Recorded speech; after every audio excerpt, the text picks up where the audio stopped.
Hey! Hi! You must be the new recruit for the Survey Corps. Head Instructor Shaded has spoken very highly of you. I'm Commander Hanji. So I guess you already know me. What's your name? Nice to meet you. Oops, I think I should give my voice down, because Levi is resting in the next room. We had a very busy expedition yesterday and he's really exhausted. If we wake him up, he's going to be in a worse mood than usual.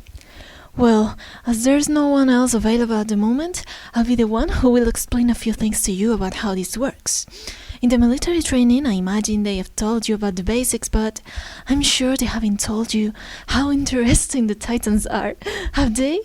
I love them. They are fascinating and enigmatic creatures. It's amazing that they look so much like us, don't you think? Come inside, don't be shy. Take a seat so we can have a quiet chat.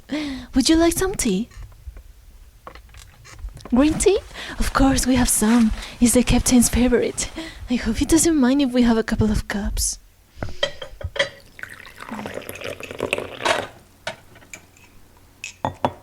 So, you graduated a couple of days ago from the military academy. I hope Shades wasn't too hard. Tell me, why did you join the Survey Corps?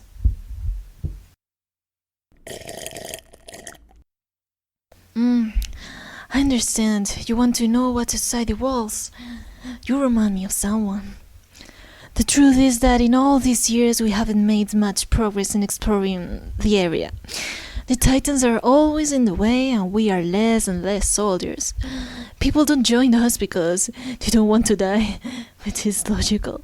But what about how wonderful is it to see the outside world with your own eyes? Not to mention the opportunity to study the Titans up close. That's priceless. This tea is a bit bland. Do you want me to add sugar? It's in the cupboard. Let's see. Over here. Here it is. It was well hidden. There are also homemade biscuits. You want one? Pour yourself whatever you want. That's better, isn't it?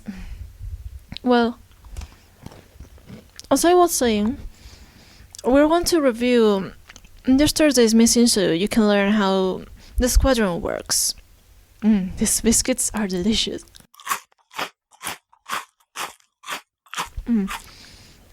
I brought this book where I have written down the protocols and the types of formation we usually do. We had a turbulent start because we went through the Mariah Wall to access the forest area. We needed to set up a camp to collect some valuable resources, so we spent most of the afternoon. To use the vertical maneuvering equipment, we need a special fuel, which is obtained from an ore found in this area. From time to time, we have to go out to supply up the equipment, but until we reached our destination, we had to deal with numerous Titans that were in the open field. Okay, for this, we usually use a strategy called long-distance scout formation. Did you know that it was Commander Irving who developed it? He's very smart. This strategy works with soldiers spread out evenly, getting a good range of vision in all directions, with the scouting ability and communication sphere being at their maximum. The primary method are flare guns. Based on the color of the smoke, we will be able to be aware of the situation appropriately. Did someone ever explain this to you? No? I see. Don't worry, that's what we're here for. You will have to put it into practice very soon, so if you have any questions, just ask me, okay? Let's continue. It's obvious that the first line of the division are the ones who will use the most often.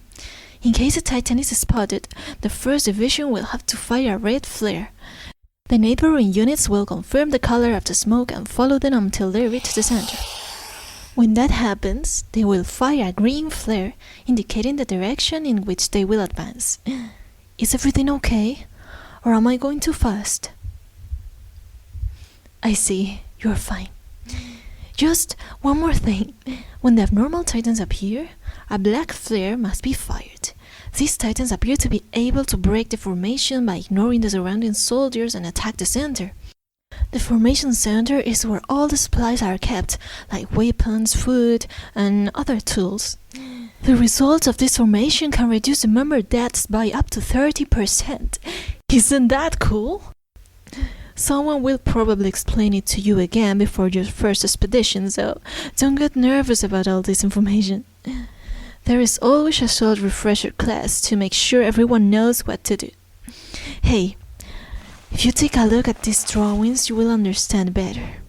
Some of them I did myself. I'm not a very good drawer, but the Titans came out very realistic, didn't they? What do you think?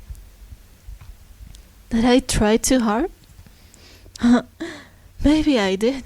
Do you want to see more about that in my anatomy notebook? Yeah, I'm glad you're showing interest. It's important to understand the enemy in order to take it down.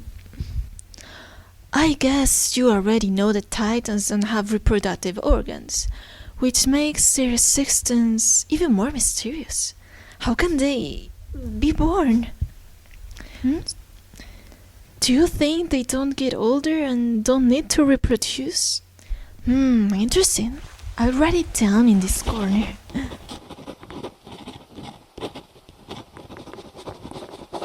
It's curious because we have found that they have internal organs such as the stomach. We have also observed that they bleed, which indicates the presence of a circulatory system and therefore a heart, or something similar. They have eyes, a nose, a tongue, bones, and muscles, which are also organs. However, there are differences with humans, such as the lack of intestines, and they don't need to, go to the toilet. How do I know that? Well, let's say I convinced Irvin to catch 2 titans and I studied them for several days. In all the time, they didn't make any mess. They were very clean. You didn't expect that, did you? Huh? You want to know if they have brains? I couldn't dissect them because someone killed them mysteriously, unfortunately. Their names were Sunny and Bin. No thanks, I've got tissues in my pocket. The thing is, I think they do have brains, but it's okay if they lose them because they can regenerate easily. Oh, I have an idea. I'm going to lend you my notebook so you can have a look at it, since you seem to like Titans as much as I do. Wait for me to write down a few things. Here. Okay. I would also like you to read again the strategy I told you about so you can study it at your own pace. It has been a pleasure chatting with you. I hope we didn't raise our voices too much.